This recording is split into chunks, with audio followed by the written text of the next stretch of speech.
L'Alia ou le prix de la liberté.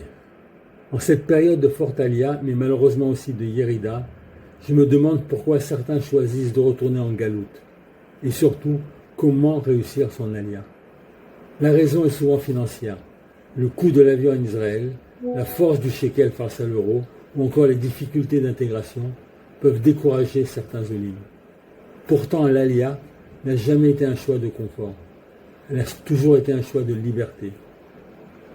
L'Alia moderne, à mes yeux, est la troisième grande Alia de notre histoire. La première est celle d'Abraham.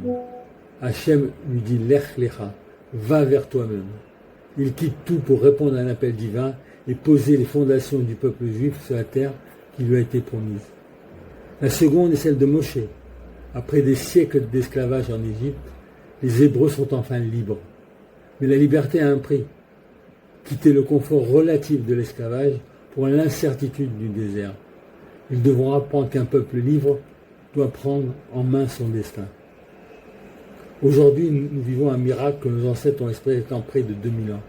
Pour la première fois depuis l'exil, nous avons retrouvé notre terre, notre langue, notre souveraineté, notre armée. Nous ne faisons plus simplement notre alia. Nous écrivons une nouvelle page de l'histoire juive. L'alia n'est donc pas un déménagement.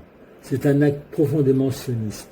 C'est choisir la liberté plutôt que le confort, la responsabilité plutôt que l'assistanat, la construction plutôt que l'attente. Nos grands-parents rêvaient de Jérusalem en murmurant « l'an prochain à Jérusalem ». Nous avons aujourd'hui le privilège d'y vivre.